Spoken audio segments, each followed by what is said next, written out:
அல்லேலூயா அல்லேலூயா. இந்த நாளுடைய சிந்தைக்காக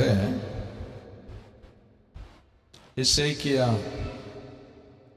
தீர்க்க தரிசன புஸ்தகம் 16ஆம் அதிகாரம். எசேக்கியா தீர்க்க தரிசன புஸ்தகம் 16ஆம் அதிகாரம் 3ஆம் வசனத்திலிருந்து 6ஆம் வசனம் வரையில். எல்லாரும் பைபிளை திறங்க, எல்லாரும் சேர்ந்து இந்த 3 வசனத்தையும் வாசிக்கணும். எசேக்கியேல் 16ஆம் அதிகாரம் 3ஆம் வசனத்திலிருந்து 6ஆம் வசனம் வரையிலும் வாசிக்கலாமா? கர்த்தராகிய ஆண்டவர் எருசலேமுக்கு சொல்லுகிறார், கானான் தேசமே, உன் உற்பத்திக்கும் உன் பிறப்புக்கும் இடம். உன் தகப்பன் எமோரியன், உன் தாய் எத்தேத்தி. உன் பிறப்பின் வர்த்தமானம் என்னவென்றால், நீ பிறந்த நாளிலே உன் தொப்புள் அறுக்கப்படவும் இல்லை, நீ சுத்தமாவதற்கு தண்ணீரால் குளிப்பாட்டப்படவும் இல்லை, உப்பால் சுத்திகரிக்கப்படவும் இல்லை, துணிகளால் சுற்றப்படவும் இல்லை. உனக்காக பரிதபித்து இவைகளில் ஒன்றையாகிலும் உனக்கு செய்ய ஒரு கண்ணும் உன் பேரில் இரக்கமாயிருந்தது இல்லை. நீ பிறந்த நாளிலே நீ அருவருக்கப்பட்டதினால் வெளியில் எறிந்து விடப்பட்டாய்.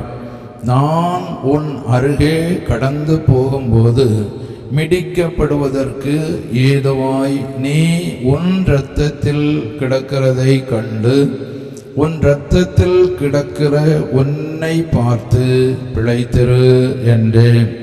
ஆம், உன் இரத்தத்தில் கிடக்கிற உன்னை பார்த்து பிழைத்திரு என்று சொன்னேன். கர்த்தருடைய பரிசுத்த நாமத்துக்கு மகிமை உண்டாவதாக. இந்த செய்தியினுடைய சாராம்சம் நம்மை குறித்ததே, புறஜாதிகளாகிய நம்மை குறித்ததே. ஏன்னா அதில் ஒரு வசனம் சொல்லுகிறது, 3ஆம் வசனத்தில், உன் தகப்பன் எமோரியன், உன் தாய். அப்ப நம்ம தேவ ஜனங்கள் அல்ல. இஸ்ரவேல் தேவனுக்கு சொந்த ஜனம். இப்போ இஸ்ரவேலை குறித்த தீர்க்க தரிசனம் அல்ல இது. எசேக்கியா இந்த தீர்க்க தரிசனத்தை கர்த்தர் வெளிப்படுத்தி கொடுத்த போது ஆழமான அநேக சத்தியங்களை புறஜாதிகளாகிய நாம் அறிந்து கொள்ளவும், நம்முடைய வாழ்க்கை எப்படியாக ஆரம்பம் காணப்பட்டதென்றும், நம்முடைய வாழ்வினுடைய முடிவு எப்படியாக மாறப்போகிறதென்றும் தேவன் எசேக்கியா மூலமாக வெளிப்படுத்த சித்தமானார். அல்லேலூயா, அல்லேலூயா.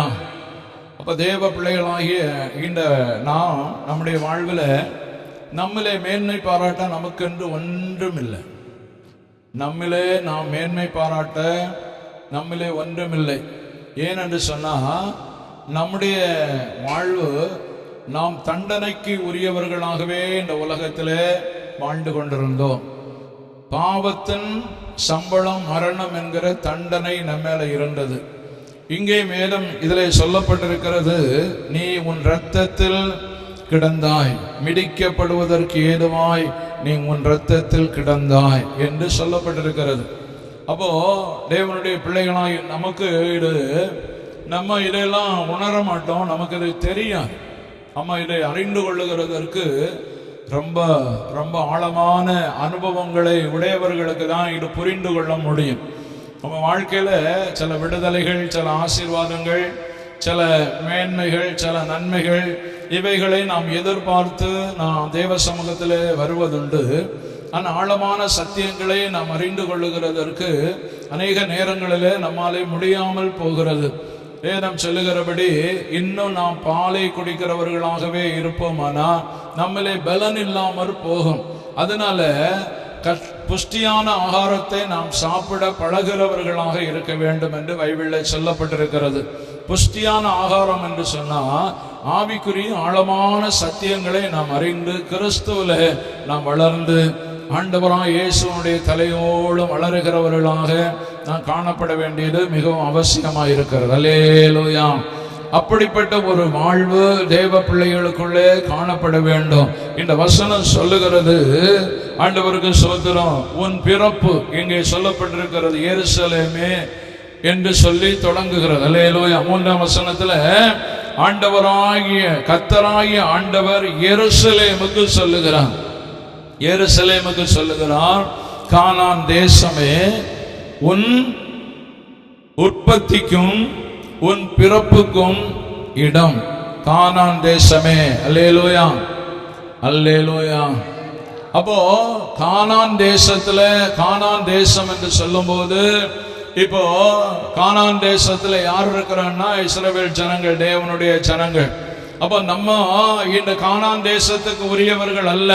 ஆனா தேவன் நம்மை தேவனுக்குரியவர்களாக ஆண்டவர் நம்மை தெரிந்து கொண்டிருக்கிறார். அப்ப இப்ப நம்ம முதல்ல அதை விளக்குனா அது சரியாக வராது. ஆண்டவருக்கு ஸ்தோத்திரம். நான் பிறந்த இடம் எங்கன்னா, எந்த ஒரு மனுஷன் பிறக்கிறது எங்கன்னா சபையில தான் பிறக்கணும். அல்லேலூயா. ஒரு மனுஷனுக்கு 2 விதமான பிறப்புகள் இருக்கிறது. அநேக பிறப்பை குறித்து வேதம் சொல்லுது. அநேக பிறப்புகளை குறித்து பைபிள் சொன்னாலும் முக்கியமான 2 விதமான பிறப்பை குறித்து வேதம் திட்டமும் தெளிவுமாக சொல்லப்பட்டிருக்கிறது. அல்லேலூயா. ஒன்று, நாம் இந்த உலகத்திலே பிறக்கிறதற்கு ஒரு தாயை, ஒரு தகப்பனை தேவன் நமக்கு ஆயத்தம் பண்ணுகிறான். அந்த தாயும் தகப்பனும் மூலமாக இந்த உலகத்திலே நாம் பிறந்திருக்கிறோம். இதுபோல நாம் ஆவிக்குரியவர்களாக பிறந்தால் மட்டுமே தேவனுடைய ராஜ்யத்துக்குரியவர்களாக நாம் மாற முடியும். இந்த உலகத்திலே நாம் பிறக்கிறதற்கு எப்படி ஒரு தாயும் ஒரு தகப்பனும் அவசியமா இருக்கிறதோ, அதுபோல பரலோகத்திலே நாம் பிறக்கிறதற்கு, பரலோகத்துக்குரியவர்களாக நாம் பிறக்கிறதற்கு, தேவனுக்குரியவர்களாக பிறக்கிறதற்கு ஆண்டவருக்கு ஸ்தோத்திரம், நமக்கு சபையும் தேவனும் அவசியமா இருக்கிறது. அல்லேலூயா. சபை என்கிறது தேவனுடைய சரீரம் என்று வேதம் சொல்லுகிறது.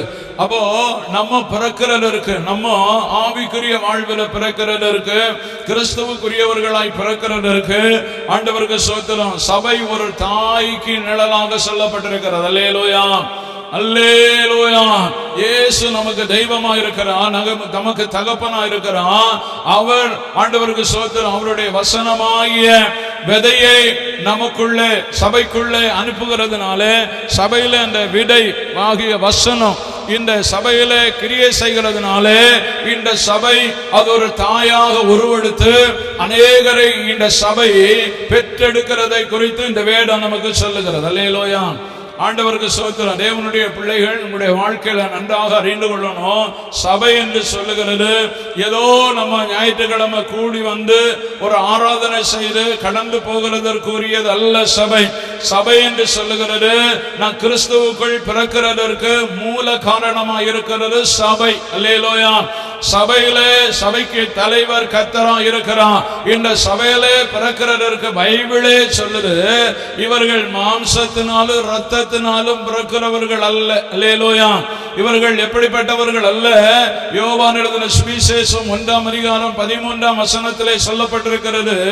யோவான் எழுதின சுவிசேஷம் 1ஆம் அதிகாரம் அதனுடைய 13ஆம் வசனம், இவர்கள் இரத்தத்தினாலாவது மாம்ச சித்தத்தினாலாவது புருஷனுடைய சித்தத்தினாலாவது பிறவாமல் தேவனாலே பிறந்தவர்கள். அல்லேலூயா, அல்லேலூயா. அப்படின்னா இந்த உலகத்துல பிறக்கிறதற்கு மாம்ச சித்தம் வேணும், புருஷனுடைய சித்தம் வேணும். அப்படிதான் இந்த உலகத்துல ஒரு மனுஷன் பிறக்க முடியும். அதுலயும் ஆண்டவருக்கு ஸ்தோத்திரம். நல்ல கவனிங்க, ஆண்டவருக்கு ஸ்தோத்திரம். இந்த உலகத்துல பிறக்கணும்னா, இந்த உலகத்துல பிறக்கிறதுக்கு முன்னால 10 மாதம் அல்லாவிட்டால் 9 மாதம் ஒரு தாயினுடைய வயிற்றில உற்பத்தி ஆகிற ஒரு நிலை இருக்கிறதை நாம பார்க்க முடியும். அல்லேலூயா, ஆண்டவருக்கு ஸ்தோத்திரம். நேரடியாக இந்த உலகத்துல யாருக்கும் பிறக்க முடியாது. அப்போ இந்த உலகத்துல ஒரு மனிதன் பிறக்கணும்னா அதுக்கு ஒரு தாயினுடைய வயத்துல 10 மாதம் அது காக்கப்பட வேண்டும். அங்கே உருவாக்கப்பட்டு அங்கே வளர்ந்து அதுக்கு பிறகுதான் இந்த உலகத்துல அந்த பிள்ளையை பெற்றெடுக்கிறாங்க. அதே போல பாருங்க, ஆண்டவருக்கு ஸ்தோத்திரம். சபை எடுக்குன்னா ஆண்டவருக்கு ஸ்தோத்திரம். இந்த 10 மாதம் ஒரு தாய் தன்னுடைய பிள்ளையை கருவிலே வைத்து காப்பாற்றுகிறது போல சபை என்கிறது இயேசு கிறிஸ்து வருகிறது வரையிலும் ஆண்டவருக்கு ஸ்தோத்திரம் ஒவ்வொரு தேவனுடைய பிள்ளைகளையும் ஆண்டவருக்கு ஸ்தோத்திரம் கற்பந்தரித்து அதை உருவாக்கி கர்ப்பவேதனைப்பட்டு பிரசவிக்கிறதற்கு ஒப்பாகவே சபையை சொல்லப்பட்டிருக்கிறது. அல்லேலூயா, அல்லேலூயா. ஆண்டபடினாலே தேவனுடைய பிள்ளைகளாய் இருக்கிற நாம் சபை என்று சொல்லுகிறது ஞாயிற்றுக்கிழமை ஆராதனைக்கு வந்து கடந்து போகிறது அல்ல சபை. அதனாலதான் சபைக்கு தேவன் அவ்வளவு முக்கியத்துவம் கொடுத்திருக்கிறான். நீங்க பைபிள்ல படிச்சு பார்த்தீங்கன்னா அப்போஸ்தலர் நடவடிக்கைகள் 2ஆம் அதிகாரம் 47ஆம் வசனத்துல நீங்கள் படிக்கும் போது அங்கே சொல்லப்பட்டிருக்கிறது, ஆண்டவர் சபையில ரட்சிக்கப்படுகிறவர்களை அன்னிதினமும் சபையிலே சேர்த்து வந்தார் அப்படின்னு சொல்லியிருக்கு. அல்லேலூயா. ரட்சிக்கப்படுகிறவர்களை கர்த்தர் அனுதினமும் சபையிலே சேர்த்து வந்தார் அப்படின்னு நம்ம படிக்க முடியும். ஆண்டவருக்கு ஸ்தோத்திரம். அப்ப தேவ பிள்ளைகளாகிய நான் நம்முடைய வாழ்க்கையில சபை என்று சொல்லுகிறது கர்த்தருடைய சரீரம் தான் சபை. அல்லேலூயா. கர்த்தருடைய இயேசு கிறிஸ்துவனுடைய சரீரம் தான் சபை. நீங்க ஆண்டவருக்கு ஸ்தோத்திரம். கலாத்திய நிருபத்துல நீங்க படிக்கும் போது கலாத்திய நிருபத்துக்கு வாங்க. ஆண்டவருக்கு ஸ்தோத்திரம். பவுல் என்ன சொல்லுகிறார் என்று பார்க்கலாம். ஆண்டவருக்கு ஸ்தோத்திரம். கலாத்திய நிருபம் 4ஆம் அதிகாரம் 19ஆம் வசனத்தை வாசிங்க. என் சிறு பிள்ளைகளே, கிறிஸ்து உங்களிடத்தில் உருவாகும் அளவும் உங்களுக்காக மறுபடியும் கற்ப வேதனைப்படுகிறேன் அப்படின்னு பவுல் சொல்லுகிறார். அல்லேலூயா. அப்போ இங்கே சபை ஒரு பிள்ளையை பெற்றெடுக்கிறதற்காக என்ன செய்கிறது? கர்ப்ப வேதனைப்படுகிறது. பவுல் சொல்லுகிறான் மறுபடியும் அப்படின்னு சொல்லுகிறான். மறுபடியும் என்று சொல்லக்கூடிய வாக்குக்கு இதுக்கு முன்னாலேயே இந்த கலாத்திய சபையை அல்லாவிட்டால் கலாத்திய சபையில் உள்ள மக்களை பவுல் ஒரு முறை கிறிஸ்துவுக்குள் பெற்றெடுக்கப்பட்ட ஒரு சபை. அல்லேலூயா, அல்லேலூயா. ஒரு முறை பவுல் தன்னுடைய சுவிசேஷ பிரயாணத்திலே சுவிசேஷத்தின் மூலமாக இந்த சபையில் உள்ள விசுவாசிகளை பெற்றெடுக்கப்பட்டது. அப்படி பெற்றெடுக்கப்பட்ட அந்த மக்கள் ஆண்டவருக்கு ஸ்தோத்திரம் அதை மறந்து மறுபடியும் உலகத்துக்கு நேராக தேவனை விட்டு பின்வாங்கி போனதுனாலே பவுல் மறுபடியும் வரும்போது இந்த சபை ஆண்டவருக்கு ஸ்தோத்திரம் சீரழிக்கப்பட்டதாக பின்வாங்கி போனதாக மரித்ததாக காணப்பட்டது. அல்லேலூயா. இந்த சபை மரித்ததாக காணப்பட்டதனாலே மறுபடியும் பவுல் என்ன செய்கிறார் என்று சொன்னா அந்த சபைக்காக மக்களுக்காக கர்ப்பவேதனைப்பட்டு மறுபடியும் அவர்களை கிறிஸ்துவனுடைய சுவிசேஷத்துக்குள்ளே கொண்டு வந்து உறுதிப்படுத்தி கிறிஸ்துவின் மூலமாக அவர்களுக்கு ஜீவன் உண்டாகிறதற்கு ஏற்ற சத்தியங்களை கொடுத்து அவர்களை கர்த்தருக்குள்ளே வழி நடத்துகிறதற்கு அந்த பவுல் பிரயாசப்பட்டதுதான் இந்த வேதத்திலே நம்ம படிக்க முடியும். அதுபோலதான் சில நேரங்களில் சில தேவனுடைய பிள்ளைகள் தேவ சமூகத்தில் இருந்து விலகி போகும்போது தேவ சமூகத்தை விட்டு பின்வாங்கி போகும்போது சத்திய உபதேசத்தை விட்டு இந்த உலகத்தினுடைய மேன்மைக்காக உலகத்தினுடைய மகிமைக்காக நல்ல படிப்புக்காக நல்ல திருமண வாழ்வுக்காக விலகி போகும்போது அவருடைய ஆத்துமா மரித்து போகிறது. அதை குறித்து தான் பவுல் இந்த காரியம் காரியத்தை சொல்லும் போது, உலகத்துக்கு அடுத்த காரியங்கள் உள்ளே வரும்போது மறுபடியும் அவர்கள் மரித்து போகிறார்கள். அவர்களுக்குள்ளே கிறிஸ்துவனுடைய ஜீவன் இருப்பதில்லை.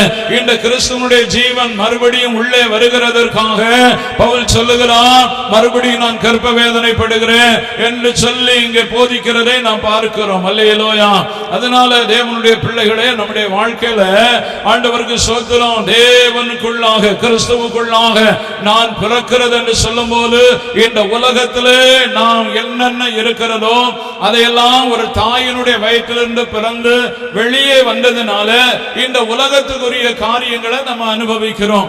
இந்த உலகத்தில் உள்ள காரியங்களை அனுபவிக்கிறதற்கு இது கடையில நிறைய காரியங்கள் இருக்கிறது. நான் சொல்றேன், ஆண்டவருக்கு ஸ்தோத்திரம், இந்த உலகத்தினுடைய நன்மைகளை அனுபவிக்கிறோம்.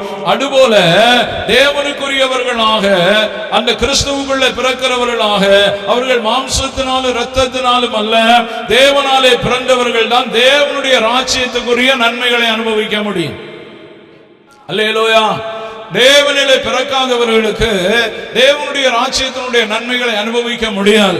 இந்த உலகத்தில் ஒரு மனுஷன் பிறக்கிறதுக்கு ஒரு தாய் கர்ப்பவேதனை படுகிறது போல சபை கர்ப்பவேதனைப்பட்டு அந்த கர்ப்பவேதனைப்பட்டு பிள்ளையை பெற்றெடுத்தால் மாத்திரம்தான் தேவனுடைய ராஜ்யத்தில் போய் கொண்டு சேர்க்க முடியும். அல்லேலூயா. அதற்காக தான் சபை.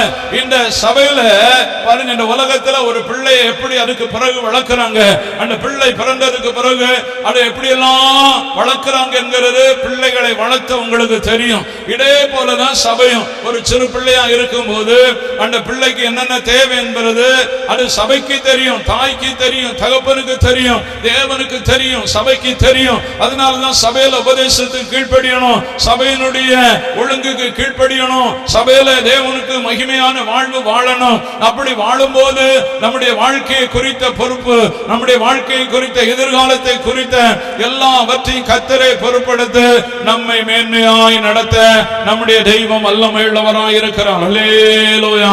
ஆண்டவருக்கு ஸ்தோத்திரம். அங்கே சொல்லப்பட்டிருக்கிறது, ஆண்டவருக்கு ஸ்தோத்திரம், நம்ம பிறக்கிறது மட்டுமல்ல, அங்கே வேதத்தில் சொல்லப்பட்டிருக்கிறது தொப்புள் அறுக்கப்படணும். அல்லேலூயா. என்ன செய்யணும்? ஒரு தாயினுடைய வயிற்றுல இருந்து வெளியில வந்து எத்தனை மணி நேரம் அந்த தொப்புள் அறுக்கப்படாம அந்த பிள்ளையும் தாயும் பிழைப்பாங்க சொல்லுங்க? எத்தனை நாள் பிழைப்பாங்க? நீங்க எல்லாம் பிள்ளைகளை பத்தவங்க மகாராசிகள் மாதிரி சொல்லுங்க, உங்களுக்கு தான் தெரியுமே. ஆண்டவருக்கு ஸ்தோத்திரம். ஒரு குறிப்பிட்ட நேரத்துக்குள்ளாக என்ன செய்வாங்க? அதை கட் பண்ணுவாங்க. ஆண்டவருக்கு ஸ்தோத்திரம். அதே போலதான் பாருங்க, தேவனுக்கு உரியவர்கள், கிறிஸ்துவுக்குள் பிறந்தவர்கள் இந்த உலகத்துக்கு உரிய தொடர்பு என்ன செய்யணும்? என்ன செய்யணும்? நம்ம நிறைய பேருக்கு இதெல்லாம் தெரியாது, நிறைய பேருக்கு தெரியாது. நம்ம உலகத்துல இருக்கும்போது இந்த உலகத்தை நம்ம அனுபவிக்காம இருக்க முடியுமா? உலகத்தார் அல்லவா, நம்ம உலகத்துல இல்ல இருக்கிறோம். ஆண்டவருக்கு ஸ்தோத்திரம். அப்ப தேவ பிள்ளைகள் கிறிஸ்துவுக்குள்ள பிறந்தவங்க, ஆண்டவருக்கு ஸ்தோத்திரம். பவுல் அதான் சொல்றாரு, எல்லாவற்றையும் எனக்கு அனுபவிக்க அதிகாரம் உண்டு. அதிகாரம் இருக்குது, ஆனா தகுதி இருக்காது. எல்லாம் தேவ பிள்ளைகளுக்கு தகுதி இருக்காது. அப்ப தேவ பிள்ளைகள் அறிந்து கொள்ளணும், நம்ம முதல்ல ஆண்டவருக்கு ஸ்தோத்திரம், அந்த பிள்ளைக்கு தண்ணீரால கழுகப்படுகிறதுக்கு முன்ன, வஸ்திரம் உடுக்கிறதுக்கு முன்ன, முதல்ல இந்த வேதத்துல நீங்க படிச்சாதெல்லாம் இருக்கு. அல்லேலூயா. முதல்ல என்ன செய்யப்படுது?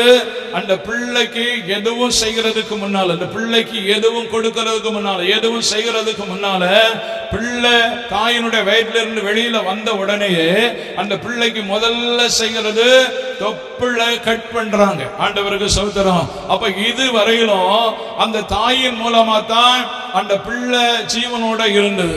இனி அந்த தாயின் மூலமாக அல்ல, இனி இந்த உலகத்தினுடைய நன்மையின் மூலமாகத்தான் அந்த பிள்ளை ஜீவனோட இருக்கணும். அல்லேலூயா.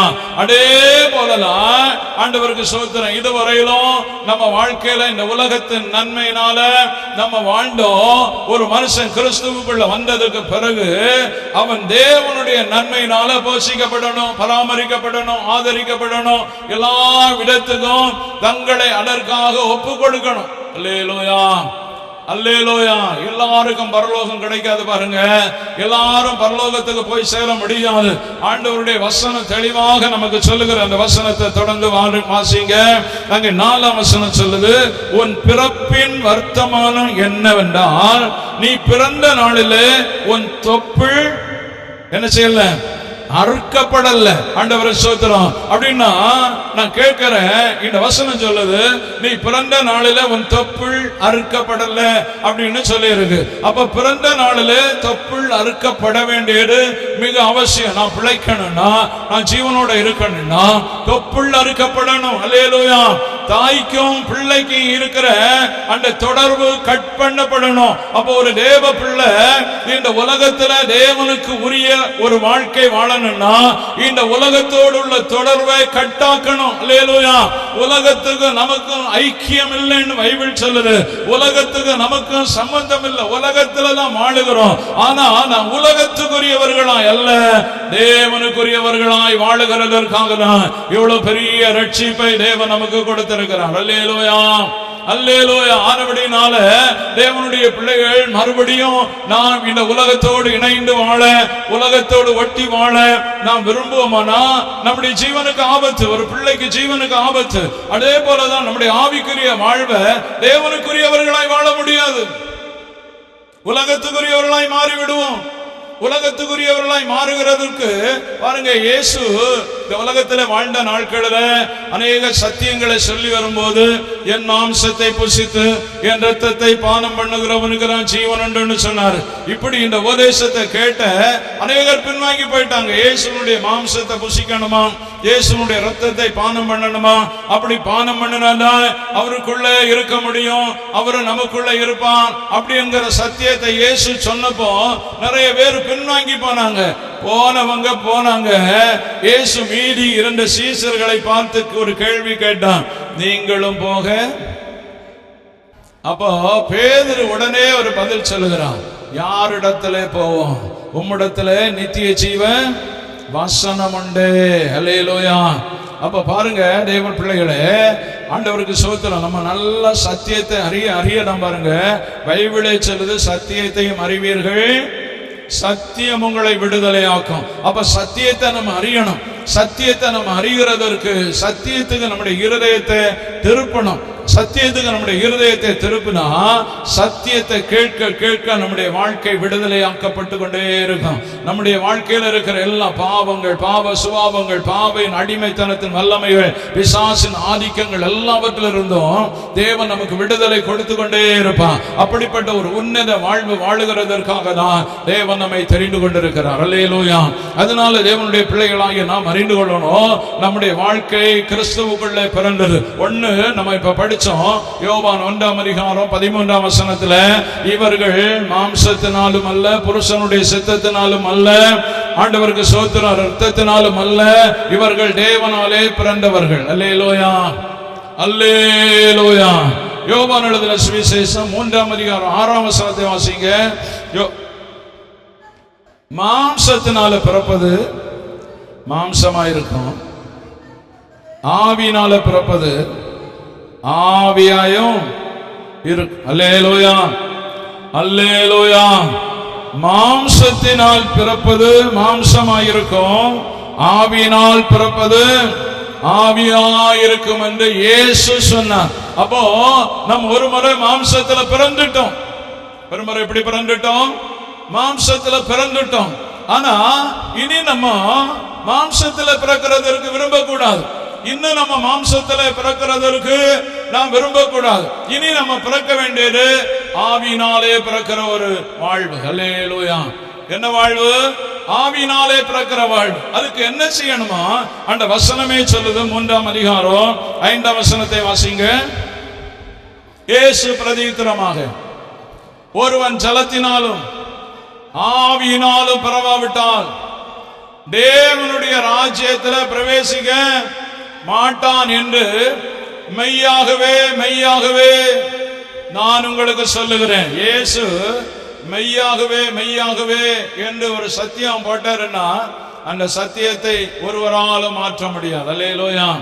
அப்போ நம்ம ஆண்டவருக்கு ஸ்தோத்திரம், அந்த ஆவியினாலே பிறக்கிற அனுபவத்தை அடைந்து கொள்ளணும்னா இங்க வேதம் சொல்லுகிறது, ஒருவன் ஜலத்தினாலும் ஆவியினாலும் பிறக்கணும். ஆவியினாலும் ஜலத்தினாலும் பிறவாவிட்டா, சிலர் பாருங்க என்கிட்ட வந்து கேட்டாங்க, பாஸ்டர் எங்களுக்கு ஞானஸ்நானம் கொடுப்பீங்களா அப்படின்னு கேட்டாங்க. அப்போ நான் சொன்னேன், ஞானஸ்நானம் கொடுக்கறதுக்கு நான் ரெடி தான். நீங்கள் மனம் திரும்பி பாவ மன்னிப்பை பெற்றுக்கொண்டா ஞானஸ்நானம் தரலாம். ஆனால் ஞானஸ்நானம் பெற்றதுக்கு பிறகு பழைய வாழ்வுக்கு போனீங்கன்னா கொடுக்க முடியாது. இங்கே தான் திருவிழா எடுக்கணும், இங்கே தான் ஆராதனைக்கு வரணும் அப்படின்னு சொன்னப்போ 5-6 பேர் வெளிகளில் எங்கெல்லாமோ போய் ஞானஸ்நானம் எடுத்துட்டாங்க. அப்போ நான் சொல்ல வந்தது, தேவனுடைய பிள்ளைகள் தேவனுடைய ராஜ்யத்துக்கு உரியவர்களாக வாழணும்னா வேத சத்தியத்தின்படி வாழ்ந்தாதான் தேவராஜ்யத்தில் போக முடியும். இது என்னுடைய சத்தியம் இல்லை, இது ஜார்ஜ் பாஸ்டர் சத்தியம் இல்லை, இது தேவன் எழுதி கொடுத்த சத்தியம். இது எதுக்கு எழுதி கொடுத்திருக்கிறது? இதை ஃபாலோ பண்ணினாதான் நம்ம போக முடியும். நேற்றைக்கு ஒரு வசனம், ஆண்டவருக்கு ஸ்தோத்திரம், யாத்திராகமத்தில் ஒரு வசனம் நேற்றைக்கு வந்தவங்க ஒன்று எடுங்க பார்ப்போம். யாத்திராகமத்தில் 23 அதிகாரத்தில் ஒரு வசனம் வந்தது. வாசிங்க, அந்த வசனத்தை எடுத்தவங்க சொல்லி வசனத்தை சொல்லி வாசிங்க.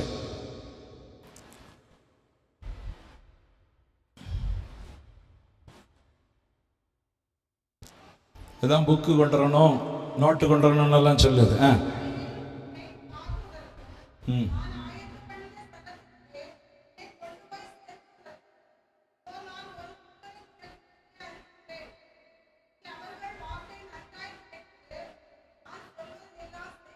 இருபத்தி 22 வசனத்தை மட்டும் வாசிங்க. 23, 22. நீ அவர் வாக்கை நன்றாய் கேட்டு நான் சொல்வதையெல்லாம் செய்வாயாகில். பாருங்க, நீ அவர் சொல்லுகிற வாக்கு, நீ அவர் வாக்கை நன்றாய் கேட்டு நான் சொல்லுவதெல்லாம் செய்வாயாகில். அப்ப தேவனுடைய வாக்கை கேட்டு அவர் சொல்லுகிறதெல்லாம் என்ன செய்யணுமா? அவர் சொல்லுகிறத நம்ம செய்தா தான் அந்த ராஜ்யத்துல போக முடியும். சும்மா அந்த ராஜ்யத்துக்கு போக முடியாது. ஆண்டவருடைய பிள்ளைகள் நன்றாக அறிந்து கொள்ளணும். எப்படியும் ஆண்டுட்டு எப்படியும் ஜீவித்துட்டு தேவனுடைய ராஜ்யத்துல நம்ம போகலாம். சத்தியம் 2 விதமா இருக்கிறது. அல்லேலூயா. தேவனுடைய வசனம் சொல்லுது, இருபுறமும் கருக்குள்ள பட்டயம் என்று சொல்லப்பட்டிருக்கு. அதுபோல இந்த சத்தியத்துல 2 விதத்துல பேசலாம். சத்தியத்தை உலகத்தினுடைய மேன்மைக்காக பேசலாம், தேவனுடைய ராஜ்யத்தினுடைய மகிமைக்காக பேசலாம். இந்த 2 விதத்திலையும் பேசலாம்.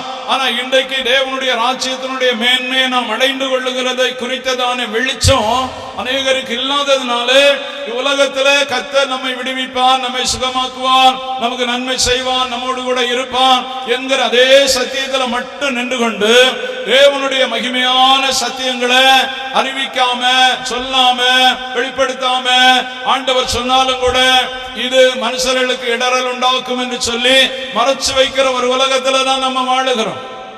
அல்லேலூயா.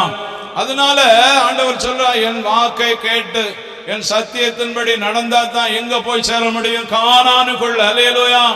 எழுத்தின்படியான கானானுக்குள்ள தேவனுடைய வாக்கின்படி வாழ்ந்தாத்தான் போக முடியும் அப்படின்னு சொல்லி ஆண்டவர் அங்க சத்தியம் பண்ணி சொன்னாரு. பாருங்க, அப்படி அவர் சத்தியம் பண்ணினார். 2 பேர் தான் அதுக்குள்ள போனாங்க. எத்தனை பேரு? 2 பேரு. 6 லட்சம் யுத்த புருஷர்கள் இருந்தாங்க. எல்லாம் ஆண்டவர் ஸ்தோத்திரம் 35 லட்சத்துக்கு மேல எகிப்தில இருந்து பிரயாணம் பண்ணி வந்தாங்கன்னு வேத பண்டிதர்கள் சொல்லுகிறாங்க. அப்படி இந்த ஜனங்கள் எல்லாம் வழியில அழிந்து போனார்கள். ஏன்? ஆண்டவருக்கு ஸ்தோத்திரம். கானான் தேசத்துக்கும் எகிப்து தேசத்துக்கும் உள்ள தூரம் எவ்வளவு தெரியுமா? சத்தமா சொல்ல, உங்களுக்கு தெரியும்? தெரியும், சொல்லுங்க சத்த.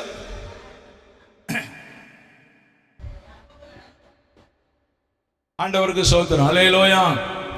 நீங்க ஆண்டவருக்கு ஸ்தோத்திரம். எகிப்து தேசத்துக்கும் கானான் தேசத்துக்கும் நீங்க தூரத்தை பார்த்தீங்கன்னா நல்ல உற்சாகமா நடக்கிறவங்களுக்கு 3 நாள் உள்ள நடக்கும். 3 நாள். ஆண்டவருக்கு ஸ்தோத்திரம். அவ்வளவு தூரம் தான் கானான் தேசத்துக்கு. அப்போ இவ்வளவு தூரத்தை எத்தனை வருஷமா நடந்தாங்க? 40 வருஷம்.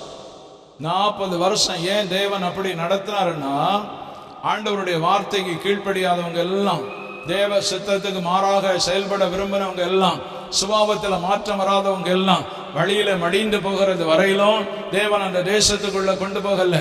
அப்படியானா மோசைக்கு கூட போக முடியல. அல்லேலூயா, அல்லேலூயா. மோசே ஒரு முறை ஆண்டவரை பார்த்து கெஞ்சுறான், ஆண்டவரே நான் ஒரு முறை போய் அந்த தேசத்தை பார்த்துட்டு வரேன் அப்படின்னாரு. அந்த தேசத்தை பார்த்துட்டு வரேன் அப்படின்னாரு. மோசே பெரிய தீர்க்கதரிசி, தேவனுடைய வார்த்தையை கேட்டு அதன்படி சொல்லுகிறவன். 40 நாள் 2 முறை தேவ சமூகத்துல 40 நாள் புசியாமலும் குடியாமலும் தேவனோடு உட்கார்ந்திருந்த மனுஷன், தேவன் சொல்லுகிற வார்த்தையை கேட்டு அதையே தான் கொண்டு போன அந்த கற்பலையில எழுதின ஒரு மனுஷன். அது மட்டும் இல்ல, தேவனுடைய அந்த முகத்தை பார்த்தவன். தேவனே அவனை குறித்து சாட்சி சொல்லும் போது, நான் முகமுகமாய் மோசையோடு பேசுகிறேன், உங்களுக்கு பயம் இல்லாமற் போனதென்ன அப்படின்னு சொல்லுகிற அளவுக்கு மோசைக்கும் தேவனுக்கு ஒரு பெரிய தொடர்பு இருந்தது, ஒரு பெரிய ஐக்கியம் இருந்தது. ஆனா அந்த மோசை ஆண்டவரை பார்த்து கெஞ்சுகிறான், ஆண்டவரே நான் அந்த நல்ல தேசத்தை ஒரு முறை போய் பார்த்து வரும்படி எனக்கு ஆண்டவர் சோத்திரம் கட்டளையிடும் என்று. ஆண்டவர் சொன்னார், நோ, போக முடியாது, நீ இந்த மலையின் உச்சியில ஏறி நின்று பாரு அப்படின்னாரு. அல்லேலூயா. தேவன் அவ்வளவு வைராக்கியம் உள்ளவர் பாருங்க. ஆண்டவர் சோத்திரம். ஒரு பக்கம் அன்புள்ளவர் தான், கீழ்ப்படுகிறவர்களிடத்துல அன்புள்ளவராயிருக்கிறான். கீழ்ப்படியாதவர்களிடத்துல தேவன் ஆண்டவருக்கு சோத்திரம் நியாயாதிபதியாக கூட இருப்பார். அல்லேலூயா. ஏன்னா பைபிள்ல சொல்லி இருக்கு, ரோமர் 8ஆம் அதிகாரம் 1ஆம் வசனம், இப்பொழுது கிறிஸ்துவுக்குட்பட்டவர்களாய் மாம்சத்தின்படி நடவாமல் ஆவியின்படி நடக்கிறவர்களுக்கு ஆக்கனை தீர்ப்பு இல்லை. ஆவியின்படி நடக்க, எதுக்கு ஆவிக்குரியவர்களாய் வாழணும், எதுக்கு ஆவிக்குரிய ஜீவிதம் செய்யணும் அப்படின்னு நீங்க கேட்டீங்கன்னா, ஆண்டவருக்கு சோத்திரம், தேவனுடைய பிள்ளைகள் அறிந்து கொள்ளணும். நான் ஆண்டவருடைய சமூகத்துல போய் சேரணும்னா அந்த ஆவிக்குரிய அனுபவத்துல உள்ளவங்களுக்கு தான் போய் சேர முடியும். எல்லாருக்கும் அங்க போக முடியாது, எல்லாரும் அந்த ராஜ்யம் ஏற்றுக்கொள்ளலாம், எல்லாரும் அதுக்கேற்றபடி வாழ மாட்டாங்க. அதுக்கேற்றபடி வாழுகிறவங்களுக்கு தான் அந்த ராஜ்யம். மோசே கூட ஒரு முறை எடுத்து ஆண்டவர் சோத்திரம் தேவனுடைய வார்த்தையை மீறினார். ஒரே முறை எதை பார்த்து, கண்மலையை பார்த்து பேசினாரு. இப்ப ஒரு முறை ஏற்கனவே கண்மலை அடிச்சுட்டாரு. 2வது முறை ஆண்டவர் சொல்றாரு, கண்மலையை பார்த்து பேசினாரு. இந்த பேசென்று சொல்லுகிறதற்கு பதிலாக மறுபடியும் 2வது முறையும் அந்த கண்மலை அடித்ததுனால ஒரே ஒரு தப்பு, ஒரே ஒரு காரியத்துல தவறுன அந்த மோசைக்கு கானான் தேசத்துல பிரவேசிக்கிற அந்த ஸ்லாக்கியத்தை இழந்தார். அதனால ஆவிக்குரிய வாழ்வு என்று சொல்லுகிறது சாதாரணமான ஒரு வாழ்வு அல்ல, ஆவிக்குரிய வாழ்வு. ஆண்டவருக்கு சோத்திரம். எந்த நிலையிலையும் இயேசுவுக்காக நிற்கிறதுனாய் நித்திய வாழ்வுக்குள்ள கொண்டு போய் சேர்க்கும். அல்லேலூயா.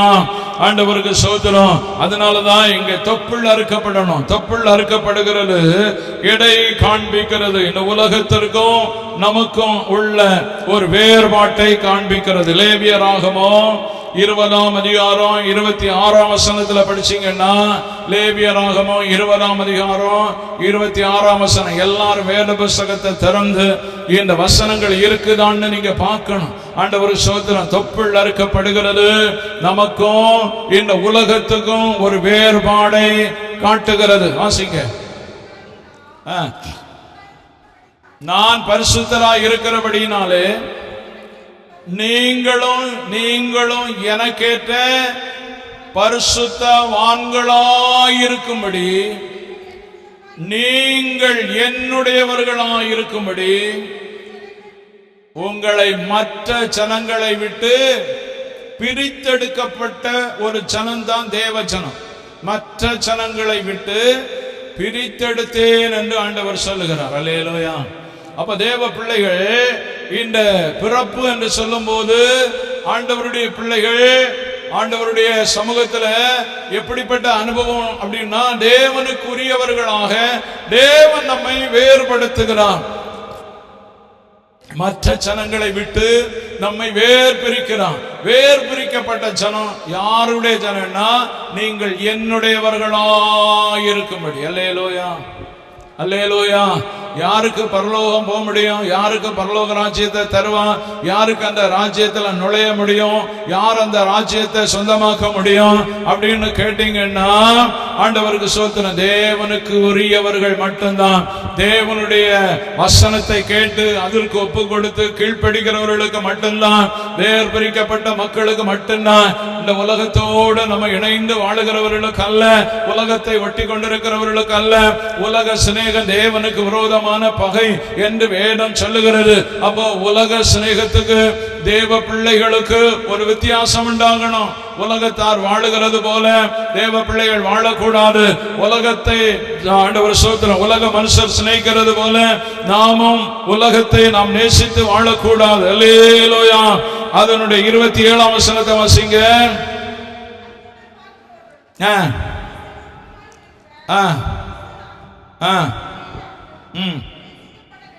ஆண்டவர் என்ன சொல்றாரு? அஞ்சனம் பார்க்கிறவர்களும் குறி சொல்லுகிறவர்களும் ஆகிய புருஷனாகிலும் ஸ்திரீயாகிலும் கொலை செய்ய வேண்டும். அவர்கள் மேல் கல்லறிவார்களாக. அவர்களுடைய இரத்தப்பழி அவர்கள் மேல் இருக்க கடவுது என்று சொல். அல்லேலூயா.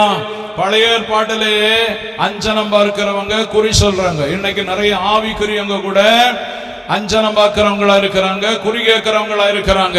ஆண்டவருக்கு ஸ்தோத்திரம். தேவ பிள்ளைகளாகிய நாம் நம்முடைய வாழ்க்கையில் எப்படி அஞ்சனம் பார்க்கிறதுன்னா, நீங்க என்னன்னு நினைக்கிறீங்க? வேளக்கிழமை நல்ல நாள். எத்தனை மணிக்கு? 10:30 மணியிலிருந்து 11:30 மணி வரை நல்ல நாள். இதுதான் அஞ்சனம் பார்க்கிறது. அல்லேலூயா, அல்லேலூயா. வீடு பிரதிஷ்டை பண்றது காலையில 7 to 7:30 வரையிலும் இது அஞ்சனம் பார்க்கிறது. அல்லேலூயா.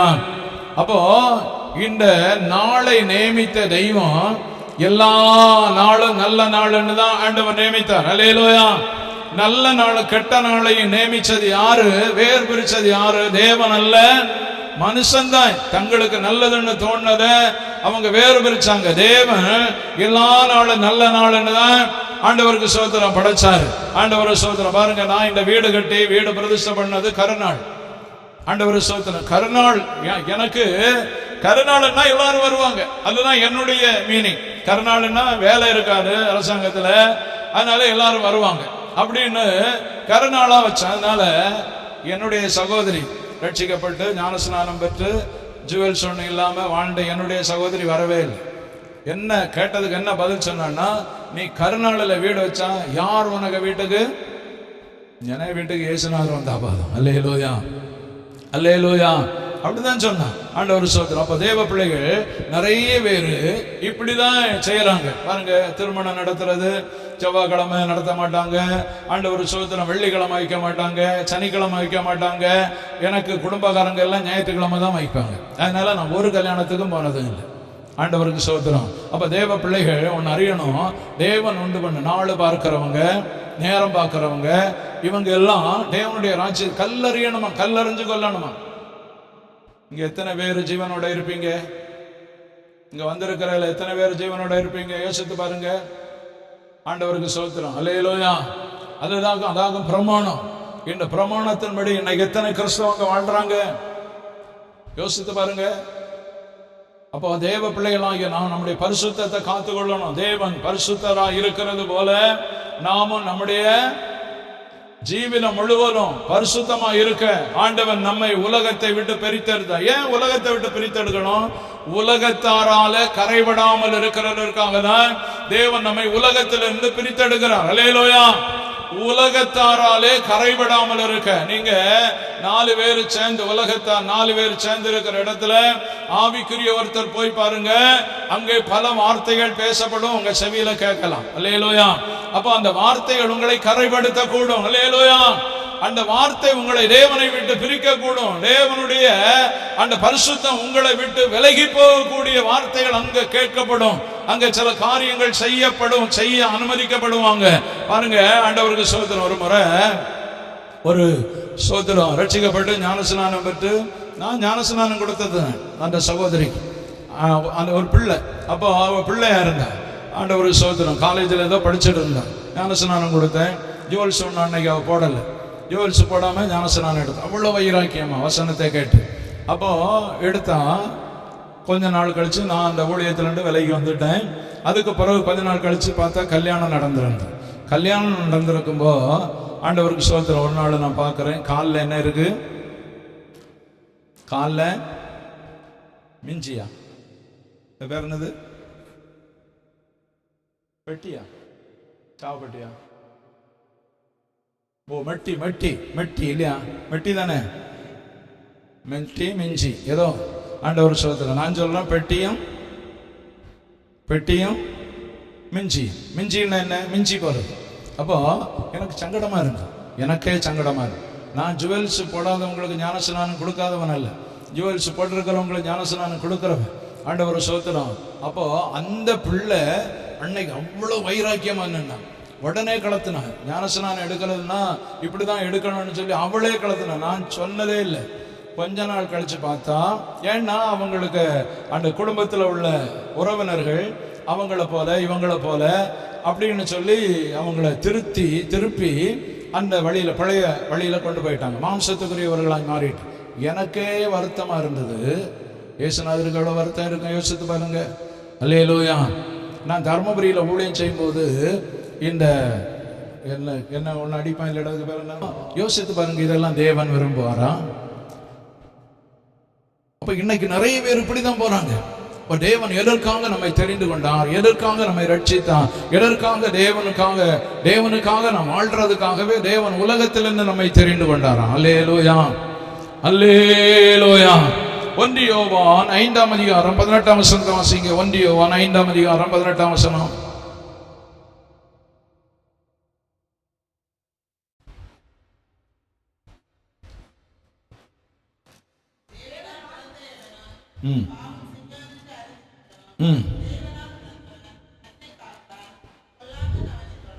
அல்லேலூயா, அல்லேலூயா.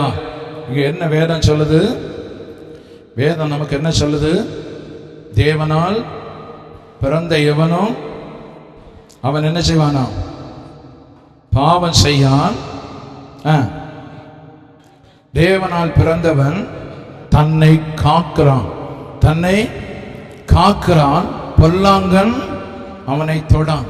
அப்போ தேவனால பிறந்தா தேவ பிள்ளைகள் என்ன செய்யணும்? தங்களை காத்து கொள்ளணும். அல்லேலூயா. தங்களை பொல்லாங்கை அப்படின்னா என்ன?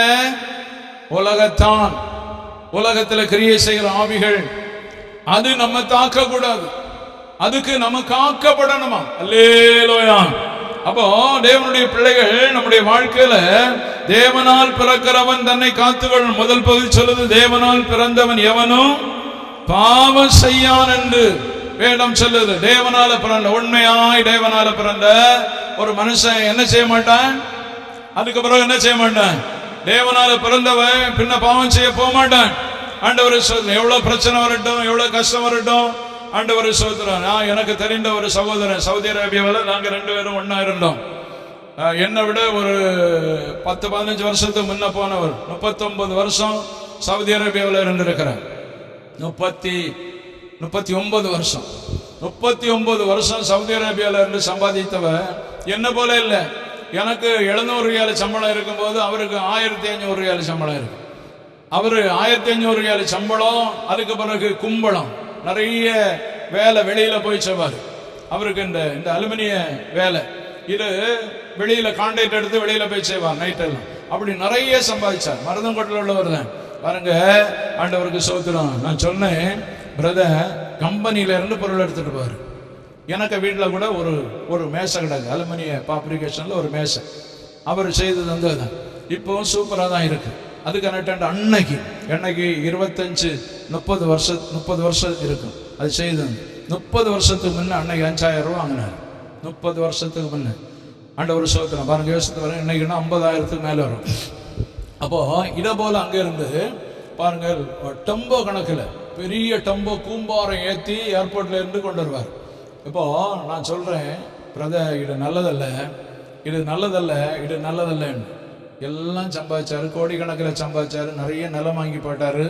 நிறைய கம்பெனிகளில் பார்ட்னர்ஷிப் உண்டு. இந்த இந்தியாவிலேயே நிறைய இந்த ஸ்தோத்திரம் 2 வீலர் கம்பெனிகளில் இப்படி இதெல்லாம் நிறைய பார்ட்னர்ஷிப் வச்சிருந்தாரு. அமெரிக்க கம்பெனியில் பார்ட்னர்ஷிப் வச்சிருந்தாரு. அமெரிக்க பேங்க்ல அக்கௌண்ட் வச்சிருந்தாரு. அவ்வளவு பணம் இருக்கு. பணம் வர்றது கையும் கணக்கு இல்லை. ஒரு முறை வீட்டில் ஒரே மக தான் உண்டு, ஒரே பொண்ணு தான் உண்டு. வீட்டில் சண்டை போட்டுட்டு குளித்தர பாலம் இப்போ இருக்கிற அந்த பாலத்துக்கு அடியில் தற்கொலை பண்ணுறது போயிருக்கிறாரு. தற்கொலை பண்ண போனவருக்கு அங்கே பாலத்துக்கு அடியில் கீழே இவர் தற்கொலை பண்ண போன இடத்துல அந்த ஒரு பில்லருக்கு மூட்டில் போய் அங்கே இருந்து சாடுக்கு போனார். அந்த பில்லருக்கு மூட்டில் ஒரு நல்ல பாம்பு படம் எடுத்துட்டு வச்சிருந்துதான் பாருங்க. உடனே இவர் திருப்பி வந்தார். இது சாவுறதுக்கு தேவன் அனுமதிக்கலை. திருப்பி வந்தார். திருப்பி வந்தெங்கிலும் மனம் திரும்பணுமா? அந்த பழைய வாழ்க்கையிலே வாழ்ந்தார். ஒரு நாள் டக்குன்னு சவுதி அரேபியாவில் தான் வண்டி ஆக்சிடெண்ட் ஆகி முடிஞ்சு போச்சு. அந்த பாடியை கொண்டு வர்றதுக்கு 6 மாதம் ஆச்சு. அந்த பாடியை ஏன்னா மருமகன் அங்கேயே இருக்கிறான். கம்பெனி சொந்தமாக, இப்போ கம்பெனி சொந்தமாக வச்சிருக்கிறாங்க. சொந்தமாக கம்பெனி இருக்கு. மருமகன் அங்கே கூட இருக்கிறான். இந்த மருமகன் கணக்கு பார்க்க தொடங்கினேன். என்ன அரசாங்கத்திலிருந்து தள்ளுபடி ஆனால் எப்படியெങ്കിലും பாடி வந்துடும். இப்போ அங்கே அல்ல என்னன்னா 50,000 ரியால் கட்டணும். 50,000 ரியால் கட்டினாதான் இந்த பாடி வெளியில் வரும். இதனால அந்த பணத்தை கட்டுறதுக்கு மடித்து அங்கேயே போட்டிருந்தேன். அங்கேயே போட்டுட்டு 6 மாதம் கழித்து பாடி வந்தது. யோசித்து பாருங்க. இங்கே வந்தப்போ மனைவியர் அந்த பாடியை அடக்கம் பண்ணிட்டு சொல்றா, என்ன சம்பாதிச்சாருன்னு. நாங்க 2 பேரும் ஒன்னா போவோம், ஒன்னா வருவோம், ஒரே நாள் போவோம், ஒரே நாள் வருவோம். இப்படி 12 வருஷம் நான் அவரை கூட தான் வருவேன் போவேன். அவ்வளவு சிநேகிதர். என்கிட்ட கேட்குறா, என்ன சம்பாதிச்சாருன்னா அப்படின்னு. ஏக்கர் கணக்கில் வயல் வாங்கி போடுறாரு. ஒரு ஏழையே முழுசு அவங்களுக்கு. சொந்த தம்பிக்கு வீடு, இவர் சாகிறதுக்கும் இந்த ஆக்சிடென்ட் ஆகுறதுக்கும் 1 வாரத்துக்கு முன்னே தம்பிக்கு வீடு விலைக்கு கேட்குறான். 54 லட்சம் ரூபான்னு அவன் தம்பி சொல்கிறான். அப்போது என்கிட்ட சொன்னாங்க. நான் அப்போ சொன்னேன், 50 லட்சம் கொடுத்தா தருவான், அதனால தான் அவன் 54 கேட்குறான் அப்படின்னு நான் சொன்னேன். இவங்க 50 லட்சமா 35 லட்சம்னு சொல்லி விலை பேசுனாங்க. அவங்க கொடுப்பானா? கொடுக்கல. பாருங்கள், 35 லட்சம்னு பேசுனவங்க திடீர்னு ஒரு முஸ்லீம் வந்து 52 லட்சம்னு வாங்கினாங்க. 52 லட்சம். இந்த 52 லட்சம்னு வாங்கின இடத்த இதுக்கு பிறகு போய் 55 லட்சம்னு கேட்குறாங்க. பணம் இல்லாதவங்க. ஒரே பொண்ணு தான். அவங்க இருக்கிற வீடு இந்த சபையோட 2 மடங்கு இருக்கும். அவ்வளோ பெரிய வீடு, 2 மாடி. இது தம்பியார் வீடு வைக்கணும், பணம் இல்லையா, என்ன சம்பாதிச்சாரன்னான்னு அப்படி கேட்டவங்க. அப்போ இந்த உலகத்தில் பாருங்க, என்ன சம்பாதிச்சாலும் சத்தத்துக்கு வர ஒரு விலையும் யாருக்கும் தர மாட்டணும். நீங்க காலில் ஒரு மிஞ்சிட்டு இருந்தா கூட அதை கூட விட்டு வைக்க மாட்டணும். அல்லேலூயா, அல்லேலூயா. அதுதான் இந்த உலகம். அதனால தேவனுடைய பிள்ளைகளே, நம்முடைய வாழ்க்கையில் இந்த வேலை சொல்லுது, என்ன சொல்லுது? தேவனால் பிறந்தவன் எவனும் பாவம் செய்யா, தேவனால பிறந்தவன் எவனும் தன்னை காக்குறான். அல்லேலூயா. பொல்லாங்க என்ன செய்ய மாட்டான்? பொல்லாங்க நம்மை தொட மாட்டான். தேவனால பிறந்தவங்க தன்னை பாவம் செய்யாதபடி காக்கிறது. பாவம் செய்யாதபடி காக்கிறது தான் தேவனால பிறந்தவங்களுடைய சுபாவம். அப்ப தேவ பிள்ளைகளாக இருக்கிற நாம் நம்முடைய வாழ்க்கையை நாம் தான் காக்கணும். அல்லேலூயா, அல்லேலூயா. இயேசுநாதர் வரும்போது நாம் நம்மை காத்து கொண்டாதான் அவருடைய வருகையில நம்ம போக முடியும். அவருடைய வருகையில நம்ம போகணும்னா நம்ம தான் நம்ம காக்கணும். ஆண்டவருடைய தூதன் ஒண்ணு காக்க மாட்டார். தூதன் எங்க காப்பாருன்னா நம்ம வெளியே போகும்போது பாதுகாப்பு தருவார். அல்லேலூயா. அல்லாம பாவம் நமக்குள்ள வராம நம்ம தான் நம்ம காத்துக்கொள்ளணும். ஆண்டவருடைய வசனம் அது நமக்கு தெளிவா சொல்லுது. ஏன்னா பாவம் நிறைஞ்ச உலகத்துல தான் நம்ம வாழுகிறோம். நீங்க இந்த செல்போனை திறந்தீங்கன்னா இதுக்குள்ள 1000 பாவம் வரும். அல்லேலூயா. இது கடைசி காலத்துல பிசாசனுடைய ஒரு தந்திரம். இது இல்லாத யாராயிலும் இருக்கிறீங்களா? செல் இல்லாத யாராயிலும் இருக்கிறீங்களா? செல்லு நல்லதும் இருக்கு, கெட்டதும் இருக்கு. அல்லேலூயா, அல்லேலூயா. நீங்க வேத புஸ்தகம் சர்ச்சுக்கு வரும்போது வேத புஸ்தகம் எடுக்காம மறந்து வந்துட்டீங்கன்னா திருப்பி போய் வேத புஸ்தகம் எடுக்கணும்னு போட மாட்டீங்க. ஆனா செல்லு மறந்து வந்துட்டோம்னா நம்ம இருதயம் எங்க இருக்கு? செல்லுக்கு மேலதான் இருக்கு. ஏன்னா நிறைய பேரு ஆண்டவர் ஸ்தோத்திரம் தேவனை விட்டு விலகுறது காரணம் இதுதான். எனக்கு மோனை எடுத்து பாருங்க. ஆண்டவருக்கு ஸ்தோத்திரம். அல்லேலூயா. அரை மணிக்கூர் ஜெபம் பண்ணாம கீபோர்டு போடுறாரு. அப்போ ஆண்டவர் ஸ்தோத்திரம் எவ்வளவு நேரம் செல்ல பாப்பாருன்னு கேட்டு பாருங்க. வாலிபர்கள் இன்னைக்கு அப்படிதான் இருக்கிறாங்க எல்லாரும். நிறைய பேர் அரை மணிக்கூர் சமாராதனைக்கு அரை மணிக்கூர் ஜெபம் பண்ண முடியும். ஜெபம் பண்ணான்னு என்ன வெளியே இறங்கி போயிட்டேன். எப்படி பரலோகம் போகும்? எப்படி சத்தியத்துக்கு கீழ்ப்படியும்?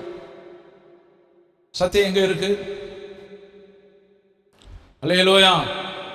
அதனால தேவனுடைய பிள்ளை நம்ம தான் நம்ம காக்கணும். யாரை காக்கணும்? நம்ம காக்கணும். அது இந்த விஷயத்துல வேற யாரும் வர மாட்டாங்க. நம்ம தான் நம்ம காக்கணும். ஆண்டவர் அதுதான் வசனம் சொல்லுது. அல்லேலூயா. அதனுடைய 1 யோவான் 5ஆம் அதிகாரம் 4ஆம் வசனத்தை வாசிங்க.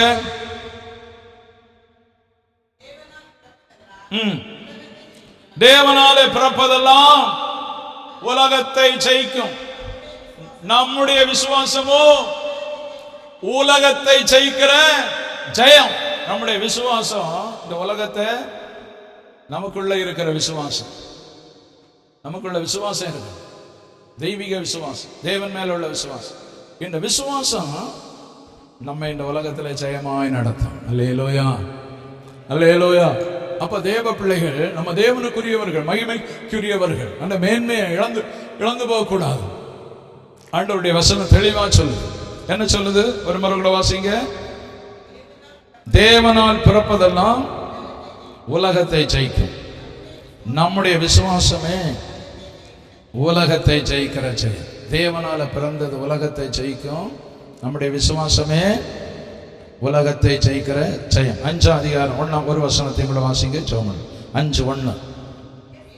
இயேசுவானவரே கிறிஸ்து என்று விசுவாசிக்கிற எவனும் தேவனால் பிறந்திருக்கிறார். பிறப்பித்தவரிடத்தில் அன்பு கூறுகிற எவனும் அவரால் பிறப்பிக்கப்பட்டவன் அன்பு கூறுகிறான். அல்லேலூயா. பிறப்பிக்கப்பட்டவரிடத்துல, இன்னைக்கு பிறப்பிக்கப்பட்டவரிடத்துல என்னது? என்ன சொல்லப்பா. பிறப்பிக்கப்பட்டவரிடத்துல நீ எதுக்கு பைபிள் வச்சிருக்க கையில? கேட்கிற, எதுக்கு வச்சிருக்க? வாலிபர்கள் பைபிள் எதுக்கு வச்சிருக்கிறீங்க? வசனத்தை சொன்னா அதை திறந்து பார்க்கண்டாமா? பின்ன எப்படி உங்களுக்குள்ள விசுவாசம் வரும்? ஆசிங்க ஒரு முறை கூட 1 யோவான் 5:1. இயேசுவானவரோ கிறிஸ்து என்று விசுவாசிக்கிற எவனும் தேவனால் பிறந்திருக்கிறான். பிறப்பித்தவரிடத்தில் அன்பு கூறுகிற எவனும் அவரால் பிறக்கப்பட்டவனிடத்திலும் அன்பு கூறுகிறான். அல்லேலூயா. நம்ம பிள்ளைகள் நம்மையே நேசிக்கிறதுக்கு அவங்களுக்கு என்ன செய்யல? பிறப்பித்தவரிடத்துல அன்பு கூறணும். பிள்ளைகள் யாரிடத்துல அன்பு கூறணும்? பிறப்பித்தது. இந்த உலகத்துல தாய்க்கும் தகப்பனை என்ன செய்யணும்? தாயின் தகப்பனை என்ன செய்யணும்? அன்பு கூறணும். அல்லேலூயா. உயர் தேசத்துல நல்லா இருக்கணும்னா பாருங்க, 1 ராஜாக்கள் 3ஆம் அதிகாரம் 3ஆம் வசனத்தை படிச்சு பாருங்க. 3. சாலமோன் எப்படி? சாலமோன் யாரிடத்தில் அன்பு கூர்ந்தாரு? கர்த்தரிடத்தில் அன்பு கூர்ந்து தகப்பனாகிய தாவீதின் கட்டளைகளின்படி. அல்லேலூயா. சாலமோனை கர்த்தர் கனம் பண்ண காரணம், கர்த்தரிடத்தில் அன்பு கூறணும். தேவ பிள்ளைகள் கர்த்தரிடத்தில் அன்பு கூறணும், கர்த்தரை நேசிக்கணும். தகப்பனுடைய கட்டளைகளுக்கு கீழ்ப்படியணும் பிள்ளைகள். அல்லேலூயா, அல்லேலூயா. அது இல்லைன்னா தேவனுடைய ராஜ்யத்தில் நம்மை காத்துக்கொள்ள முடியாது, போக முடியாது. தகப்பனுக்கும் தாய்க்கும் கீழ்ப்படியாதவங்க அந்த ராஜ்யத்தில் போக மாட்டாங்க. ராஜ்யத்தில் போக முடியாது. ஆண்டவர் ஸ்தோத்திரம். ஜீவனோட இருக்கும்போது நல்ல வாழ்க்கை வாழ்ந்து தேவனுடைய ராஜ்யத்தில் பிரவேசிக்கிறதுக்கு ஆயத்தமாகணும். செத்ததுக்கு பிறகு நமக்கு ஒன்றும் தெரியாது. அல்லேலூயா, அல்லேலூயா. செத்ததுக்கு பிறகு சிலர் நல்ல போராட்டத்தை போராடினேன், ஓட்டத்தை முடித்தேன். இந்த வசனத்துக்கு அவங்க தகுதியா இருப்பாங்களா?